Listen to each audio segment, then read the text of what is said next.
नमस्ते बच्चों, स्वागत है आप लोग का हमारे YouTube चैनल में। तो आज के इस वीडियो में हम लोग देखने वाले हैं इंग्लिश का लेसन 2.3 द वॉर्म का क्वेश्चन और आंसर। ठीक है, तो सबसे पहले तो मैं आप लोग को ये बता देना चाहती हूँ कि इस वीडियो में मैं आपको कौन कौन से क्वेश्चंस के आंसर देने वाली हूँ। अभी यहाँ पर देखिएगा, ये आपका लेसन है, तो यहाँ पर वार्मिंग अप में कुछ क्वेश्चंस दिए गए हैं, तो इसमें जो भी क्वेश्चंस दिए गए हैं सभी के आंसर आपको मिलेंगे। और उसके बाद इसके नीचे आ जाइए इंग्लिश वर्कशॉप। ठीक है, इसमें जो भी क्वेश्चंस दिए गए हैं इनके भी आंसर आपको मिलेंगे। मतलब क्या, वार्मिंग अप के क्वेश्चन के आंसर भी आपको दूंगी मैं, और इंग्लिश वर्कशॉप के क्वेश्चन के आंसर भी आप लोग को मैं देने वाली हूँ। ठीक है, तो चलो शुरू करते हैं। तो यहाँ पे सबसे पहला क्वेश्चन क्या है, यहाँ पे आपको कुछ बताया जा रहा है। देखो, वॉर्म्स जो होते हैं वो इकोलॉजिकल बैलेंस को मतलब मेंटेन करने में बहुत ज़्यादा हेल्प करते हैं। ठीक है, इनका एक बहुत इंपॉर्टेंट रोल होता है। They are friends of farmers, वो फार्मर्स के फ्रेंड्स कहे जाते हैं। तो अभी आपको क्या करना है, सुनिएगा। Form groups and discuss the significance of worms in the above two roles. Okay, so इसका आंसर यहाँ पर हमने लिखा हुआ है। चलो दिखाती हूँ मैं आपको, ये देखो। यस, ये है आपका कंप्लीट आंसर। मैं आपको बताती हूँ, ये देखो, यहाँ से लेकर के यहाँ तक। Okay, worms are the friends of farmers and they maintain the ecological balance. The following points will show its significance. तो पहला पॉइंट क्या है, रिसाइकल ऑर्गेनिक मटेरियल। फिर दूसरा पॉइंट इंक्रीज न्यूट्रिएंट अवेलेबिलिटी। उसके बाद तीसरा point provide food for other creatures. And next point क्या है, इम्प्रूव सॉइल स्ट्रक्चर। ओके, तो ये सभी रोल्स होते हैं किसके, वॉर्म के। ओके, समझ में आया आपको? तो ये इसका आंसर है। चलिए अभी आगे बढ़ते हैं। अगला क्वेश्चन है, वैसे टेक्स्ट बुक में चलना चाहिए ना एक बार। यस, क्वेश्चन देखिएगा यहाँ पे दूसरा वाला क्या है, think and write down how the following creatures can be useful. देखो अभी आपको क्या करना है, सुनिएगा। यहाँ पे कुछ क्रिएचर्स के नाम दिए गए हैं, तो इसके बारे में सोचिए ज़रा कि ये क्रिएचर्स कैसे यूजफुल हो सकते हैं। ठीक है, जैसे कि ड्रैगन फ्लाई हो गया, स्पाइडर हो गया, आंट्स हो गया, हनी बीज हो गए, अर्थ वॉर्म्स हो गए। ओके, तो चलो मैं आपको इसका आंसर बताते जाती हूँ। देखिए अभी ड्रैगन फ्लाई मतलब क्या होता है, आपने देखा होगा, वो तितली जैसी नहीं होती है, मतलब वो ड्रैगन फ्लाई होती है ना, जो उड़ती रहती है। वैसे तो अभी के टाइम पे ज़्यादा दिखाई नहीं देती है, लेकिन बारिश के मौसम में ना जो घास ओस वाले एरिया रहेंगे ना, वहाँ पर हमको वो देखने के लिए मिलती है। ठीक है, ड्रैगन फ्लाई। तो ये क्या करती है, कैसे यूजफुल होती है, देखिएगा। दे ईट द मॉस्क्यूटो लार्वी। क्या करते हैं ये, जो मॉस्क्यूटो के लार्वे होते हैं उनको ये खा लेते हैं। And control diseases like malaria and cholera. अभी जो मच्छर पैदा ही नहीं होंगे तो मलेरिया और ये जो कोलेरा बीमारियां हैं ये भी नहीं फैलेंगी। तो ये इनका मतलब अच्छा बात है। उसके बाद स्पाइडर क्या करते हैं, they prey on mosquitoes and lower their numbers.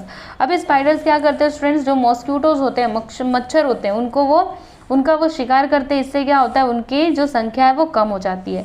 फिर आंट्स क्या करते हैं स्टूडेंट, यहाँ पे आप देख सकते हो, they aerate the soil and allow oxygen and water to reach plant roots. Okay, तो देखो आंट्स कितना हेल्प करते हैं। They also take seeds into their tunnels. वो उनके जो टनल्स होते हैं, यानी उनके जो बनाए रहते हैं ना बिल वगैरह, तो उसमें वो क्या करते हैं, लेकर के जाते हैं बीजों को, which helps to grow new plants, जिसकी हेल्प से क्या होता है, नए प्लांट्स उग करके आते हैं। ठीक है, ये एक डीकम्पोजर की तरह काम करते हैं। समझ में आया आपको? तो आंट्स भी बहुत ज़्यादा हेल्पफुल है ना। गॉड ने जितने भी प्राणी बनाए हैं सब के सब यूजफुल है, ऐसे ही फालतू में नहीं बनाए है ना। हम लोग को ऐसा लगता होगा, जैसे वॉर्म की अगर मैं बात करूँ तो वॉर्म तो क्या होते हैं, किसानों के मित्र होते हैं, तो वो हमको नुकसान पहुँचाने वाले कैसे हुए बताइए, सब यूजफुल है। ओके, अगला है यहाँ पे हनी बीज। ओके, तो हनी बीज क्या करती है, they provide the sources of food honey. Their main contribution is in pollination. Okay, pollination में भी इनका कॉन्ट्रीब्यूशन होता है, एज वेल एज ये क्या करते हैं, हनी को भी प्रोड्यूस करते हैं। तो हनी बीज भी बहुत ज़्यादा यूजफुल है। नेक्स्ट है अर्थवॉर्म। जैसा कि हम लोग जानते हैं अर्थवॉर्म मतलब केंचुआ, आपको पता है। They are known as soil engineers and they help to maintain the ecological balance. यानी ये जो अर्थवॉर्म होते हैं ना, देखो जिस मिट्टी में ये रहते हैं ना, वो मिट्टी उपजाऊ होती है। क्यों?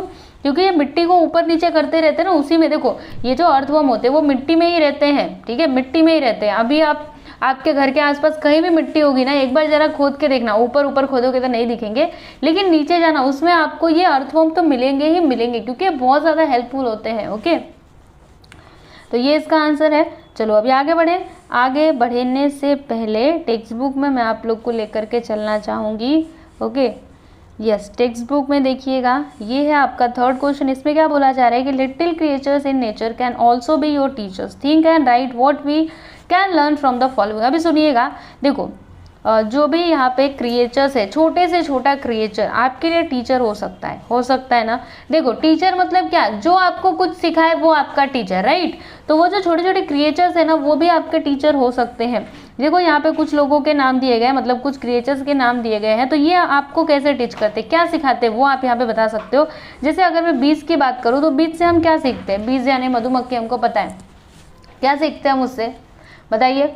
हार्ड वर्क सीखते हैं, है ना। वो कितना मेहनत करती है बीज, आपने देखा होगा छत्ता बनाने के लिए। अच्छा, उसने छत्ता देखो कितने मेहनत से बनाते हैं वो लोग, फिर फूलों का रस लेकर के आते हैं, हनी बनाते, तो कितना मेहनत करते हैं। और उनकी कारीगरी तो देखो, वो हर एक छत्ता एक ही सेम साइज का होता है, ना बड़ा ना छोटा, तो कैसे बनाते हैं वो। तो बीज से हमको ये सारी चीज़ें सीखने को मिलती है। इसी तरीके से यहाँ पे एंट है, उसके बाद स्पाइडर्स है, कैटरपिलर्स है, तो ये सभी क्रिएचर्स से हम क्या सीखते हैं वो मैं आपको बता देती हूँ। देखिएगा यहाँ पर बीज से हम लोग क्या क्या सीखते हैं student, hard work, team work, leadership, qualities of the queen bee. फिर जो एंट होती है उनसे हम क्या सीखते हैं, तो इंडस्ट्रियस नेचर। ये सभी जो एंट होती है वो कैसी होती हैं, इंडस्ट्रियस नेचर की होती है, मतलब ये हमेशा काम करती रहती है। Okay, they keep working and preparing for the hard days, है ना। वो क्या करते हैं, मेहनत करती रहती हैं ताकि वो जब उनके कठिन दिन आए, कठिन दिन मतलब क्या है, जैसे बारिश का सीज़न आ जाता है तो चींटी कहाँ पर जाएगी, आप ही सोचिए ना, उसको खाना कहाँ पर मिलेगा। तो वो उसके पहले क्या करती है, अपने बिल में ला करके वो खाना रख लेती है ताकि बारिश में उसको प्रॉब्लम ना हो। ओके, स्पाइडर्स, तो इनके अंदर क्या होता है, परसिवरेंस होता है ना, बहुत परसिवरेंस होता है। कैसे, देखो, दे नेवर गिव अप, वो कभी भी ना हार नहीं मानते। They keep going on till they succeed, वो मेहनत करते रहते जब तक वो सफल ना हो। ठीक है, फिर कैटरपिलर्स, तो ये भी इनसे हमको क्या सीखने के लिए मिलता है, सुनिएगा, आगे आगे बढ़ते जाना। जैसे कि to move ahead in life through hardship and pain, यानी ये जो कैटरपिलर होते हैं ना, ये आगे बढ़ते जाते हैं। देखिएगा यहाँ पे लिखा है, The caterpillars go through the darkness of the cocoon to turn themselves into a beautiful butterfly. Okay? तो इन सारे क्रिएचर्स से हमको ये सारी चीज़ें सीखने के लिए मिलती हैं, है ना। हर एक छोटी से छोटी चीज़ भी हमको कुछ सिखा सकती है। अगला क्वेश्चन है यहाँ पे क्वेश्चन नंबर 4। चलो एक बार पढ़ती हूँ, फिर मैं आपको इसका आंसर बता दूंगी। Breeding worms to use them to convert organic waste into fertilizer is called vermiculture or vermicomposting. Find out more about vermiculture and how you can carry out the same in your garden backyard to fertilize your plant at home. तो इसका answer students ये देखिए यहाँ पर दिया गया है।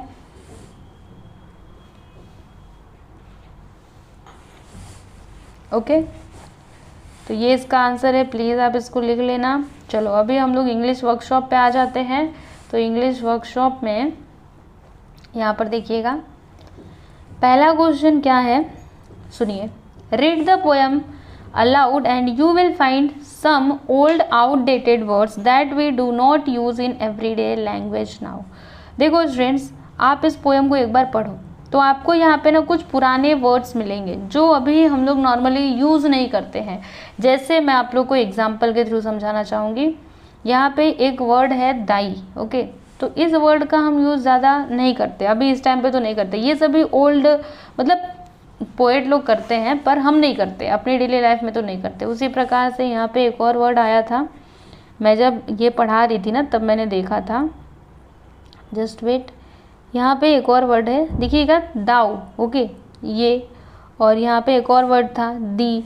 तो ये सभी क्या है, ओल्ड इंग्लिश वर्ड्स हैं। ओके, जो आउटडेटेड हो चुके हैं, अभी के टाइम पे ज़्यादा इसका यूज़ नहीं किया जाता है। तो सुनिए, however some writers poets use them to impart an old fashion flavour to suit the background of their writeup. Such words are called archaic words. सुनिएगा, मतलब अभी तो हम इनका यूज़ नहीं करते, लेकिन जो पोएट्स होते हैं वो अपने जो मतलब पोएट हो गए, राइटर हो गए, तो वो लोग क्या करते हैं, ये जो आउटडेटेड वर्ड्स है इनका वो लोग यूज़ कर लेते हैं। ठीक है, तो ऐसे वर्ड्स को क्या कहा जाता है स्टूडेंट, आर्चाइक वर्ड्स कहा जाता है। क्या कहा जाता है, देखिए यहाँ पे लिखा हुआ आर्चाइक वर्ड। ठीक है, तो give the modern words for the archaic words from the poem. देखिए अभी ये जो पोएम है, ये ओल्ड वाले वर्ड्स है ना, इनका अभी के टाइम पे क्या होगा, मतलब क्या कहते हैं उसको, वो हमको बताना है। जैसे कि दाई, बिंग, फिर बिस्टोड, दी, दाउ, कांस्ट, तो ये सभी का मीनिंग क्या होगा वो हमको बताना है। तो देखिएगा, दाई मतलब क्या होता है, योर होता है, बिंग मतलब एग्जिस्टेंस, बिस्टोड मतलब गिवन, दी मतलब यू, दाउ मतलब यू, कांस्ट मतलब कैन नॉट। ओके, तो ये सभी जैसे दाई रहेगा तो उसका मतलब आप समझ जाना योर, बिंग रहेगा तो एग्जिस्टेंस, बिस्टोड रहेगा तो गिवन। ओके, तो इस तरीके से आपको समझना है। चलिए आगे चलते हैं। आगे चलेंगे तो यहाँ पे क्या है क्वेश्चन, यस क्वेश्चन क्या है, read any poem sonnet by William Shakespeare, find out archaic words and guess what they mean. Okay, आपको क्या करना है स्टूडेंट, विलियम शेक्सपियर का नाम आपने सुना होगा, उनके पोयम को आपको रीड करना है। ओके, फिर उसमें से जो आर्चाइक वर्ड्स रहेंगे वो मतलब उठाने और लिखने हैं, फिर उनका मीनिंग भी बताना है। जैसे कि दाऊ हो गया तो यू होता है, आर्ट मतलब आर, और यहाँ पे HATH इसका मतलब हैज़, फिर फेयर का फेयरी, ओस्ट का ओविट, दी का यू, लिव का लीव, डिम का डीम्ड, ग्रोस्ट का ग्रो, फिर वंडर्स का वंडर। ओके, वंडर्स का वंडर। ओके, तो ये सभी इसके मीनिंग्स हैं। आगे देखिएगा क्या है, the poet uses a device where he directly addresses someone absent और abstract, such a device is the figure of speech called apostrophe. तो सुनिएगा स्टूडेंट्स, ये जो एपोस्ट्रोफे है ना, ये आपको कहाँ पर पढ़ने के लिए मिलेगा, फिगर ऑफ स्पीच यानी कि ग्रामर में। तो अगर आपने ये पढ़ा होगा फिगर ऑफ स्पीच तो आपको ये समझ में आता रहेगा। ठीक है, इसके कुछ एग्जाम्पल्स दिए गए हैं। अब क्वेश्चन क्या है सुनिए, pick out any 2 other lines from the poem that contain an apostrophe. तो इसका आंसर क्या हो जाएगा, देखिएगा पहला line, the frame thy scornful looks deride, फिर दूसरा the life thou canst not give. Okay, तो ये इसका आंसर है। चलिए आगे चलें। क्वेश्चन नंबर 3 क्या है, think an answer in your own words in your notebook. तो पहला क्वेश्चन है, why does the poet appeal to us to respect the life of warm.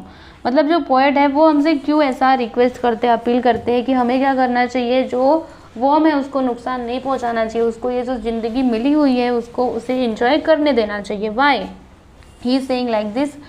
तो इसका आंसर देखिएगा यहाँ पे, the poet appeals to us to respect the life of worm as it is also a creature created by God. God has showered his love on it. It is poor, humble and helpless, yet it is on this earth for a purpose. Okay, मतलब ये किसी ने, देखो भगवान ने अगर उसको बनाया तो कुछ सोच समझ के ही बनाया होगा। तो हमारा क्या हक बनता है कि हम उससे उसकी ज़िंदगी छीन ले, उसको भी भाई जीने का हक है, जियो और जीने दो, है ना।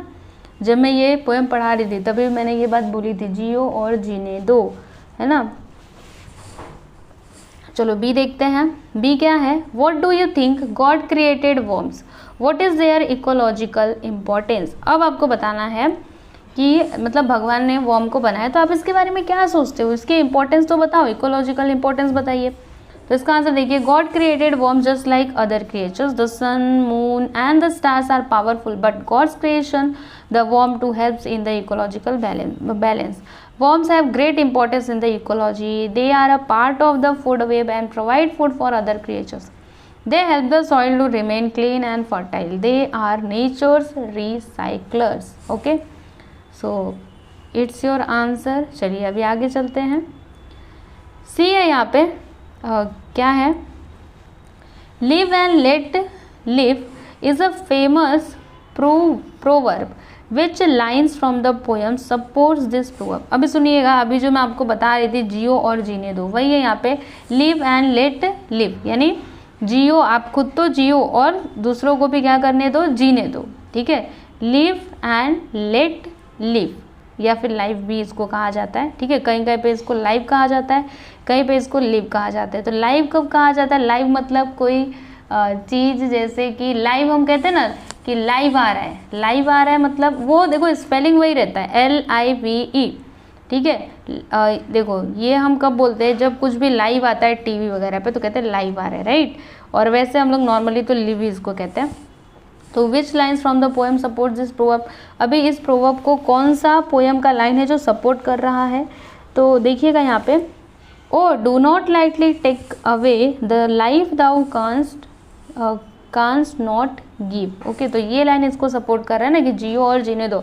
अगर आप किसी की जिंदगी मतलब बचा नहीं सकते हो, किसी को जिंदगी दे नहीं सकते हो, तो आपको कोई अधिकार नहीं है कि आप किसी की जिंदगी को छीनो। ओके, अगला क्वेश्चन यहाँ पे डी है, does the poem urge us to protect only worms, what is the general message conveyed through this poem.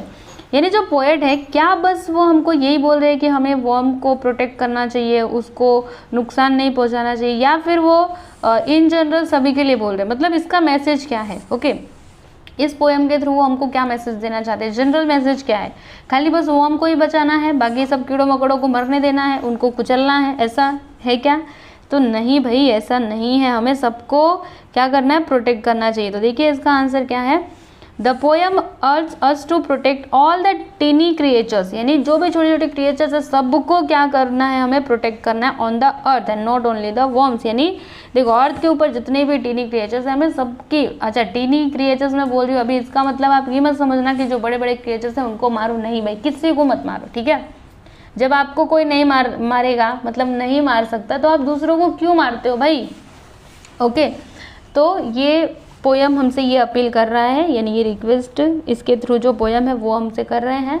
The general message क्या है इसका सुनिएगा, conveyed through this poem is that all living creatures have been created by God with a purpose, यानी कि जितने भी living मतलब world है, लिविंग क्रिएचर्स है, ये सभी गॉड के द्वारा क्रिएट किए गए हैं फॉर अ पर्पस, मतलब किसी न किसी कारण की वजह से, ऐसे ही नहीं बना दिया है।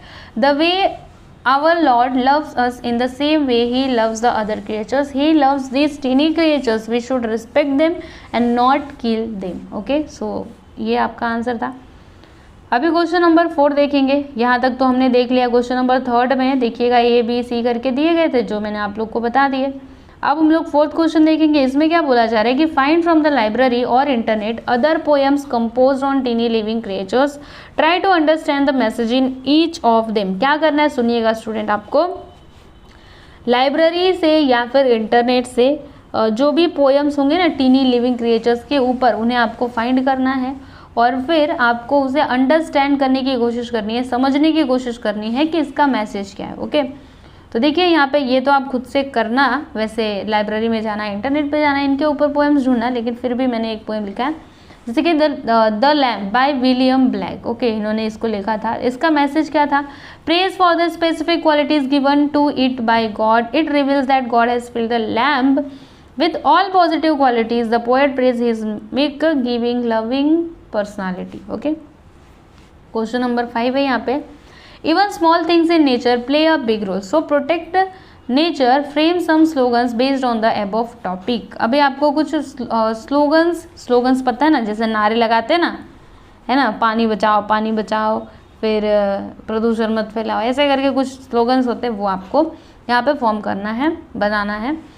तो देखिए यहाँ पे हमने एक यहाँ पे स्लोगन लिखा हुआ है, लेकिन इसका मतलब तो सबसे पहले समझो क्या बोला है यहाँ पे, even small things in nature play a big role, यानी नेचर में छोटे से छोटा कोई प्राणी है, मतलब कोई चीज़ है, तो वो बहुत बड़ा रोल प्ले करता है, राइट। तो हमको नेचर को प्रोटेक्ट करना, समझिए आपको नेचर को प्रोटेक्ट करना है, तो इसके लिए आप स्लोगन बता सकते हो इस टॉपिक पे। तो देखिए यहाँ पे लिखा है, worms insects are God's creatures, save them save nature, nature saves us we too must save it, है ना। ये बहुत ही अच्छा सा स्लोगन है।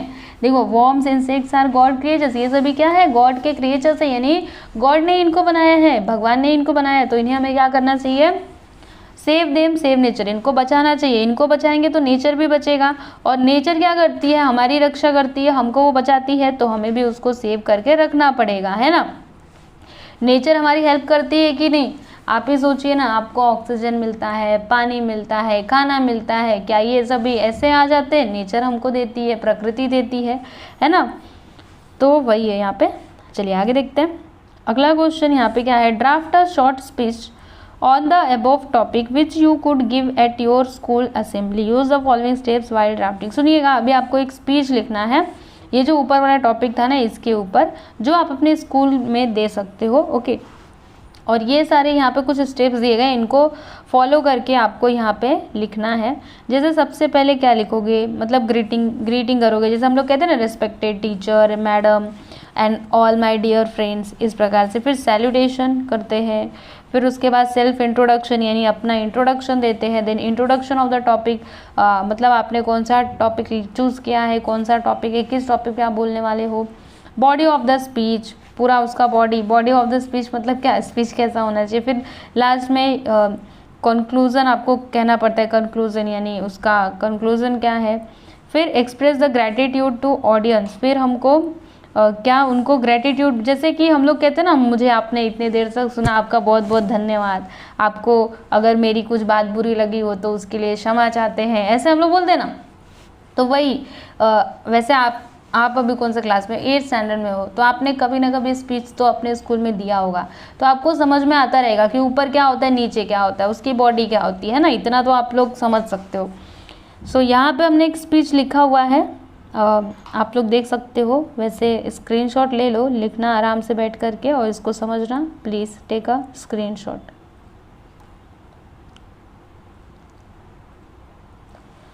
चलो आगे चलते हैं। Yes, question number 6, paraphrase the poem in your own simple language, write it down in your notebook.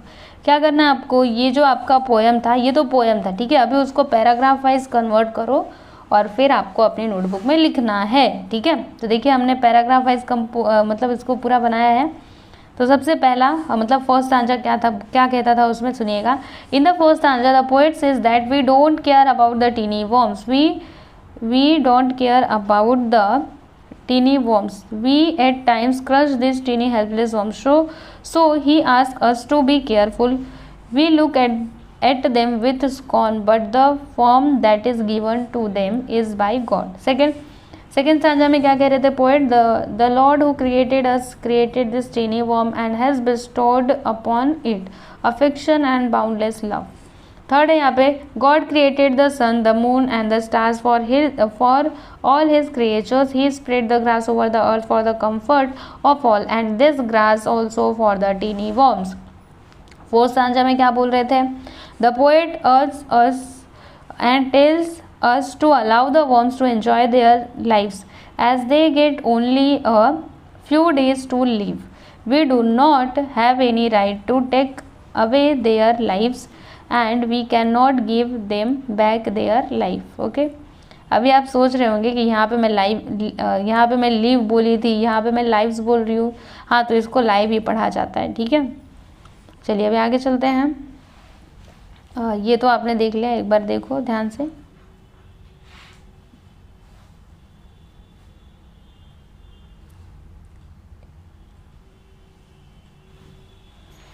अगला है यहाँ पे question number 7, frame a point wise analysis of the poem the worm, use the following points. अभी सुनिएगा, आपको क्या करना है स्टूडेंट, जैसे टेक्स्ट बुक में एक बार सुनो, एक बार टेक्स्ट बुक में चलो, तभी आपको समझ आएगा। यस, क्या है यहाँ पे देखिएगा, frame a point wise analysis of the poem, यानी ये जो पोएम है ना, इसका पॉइंट वाइज एनालिसिस आपको करना है। देखिए यहाँ पे कुछ पॉइंट्स दिए गए, जैसे कि पोएम एंड पोएट, फिर theme, tone, structure and stanzas, rhyme and rhythm, फिर लैंग्वेज एंड इमेजरी, उसके बाद फिगर ऑफ स्पीच। तो ये सारे पॉइंट्स को आपको एनालाइज करके बताना है। देखिए यहाँ पे name of the poem and poet, तो पोएट का नाम क्या है और पोएम का नाम क्या है, तो the poem the worm. Okay, has been written by the famous poet, who has written this poem, Thomas Gisborne. Okay, theme क्या था इसका, तो यहाँ पे आप देख सकते हो, the poet tells us that worms play an important role in our human existence, God has created them with a specific purpose, we humans at times don't care about this tiny creature, sometimes knowing और unknowingly, यहाँ पे और आएगा, ठीक है, knowing और, एक minute मैं यहाँ पे लिख देती हूँ, knowing or unknowingly kill them. The poet urges us that these small, neglected, helpless creatures should be protected. God has showered His boundless love on them.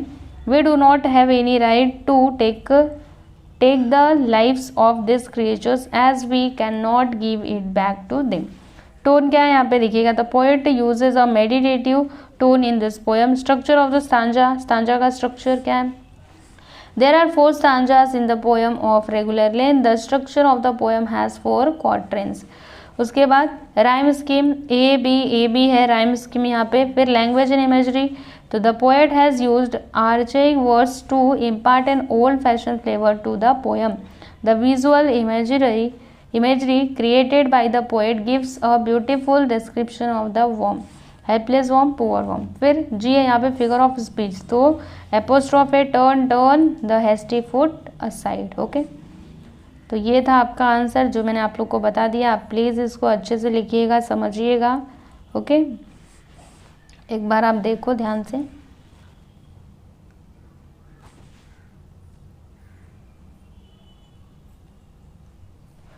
तो देखिए बच्चों, यहाँ पर हमने ये जो आपका लेसन था 2.3 इसका क्वेश्चन आंसर फिनिश कर लिया है. आई होप कि आपको समझ में आया होगा. ठीक है, चलिए अभी हम लोग अगले वीडियो में मिलते हैं. धन्यवाद.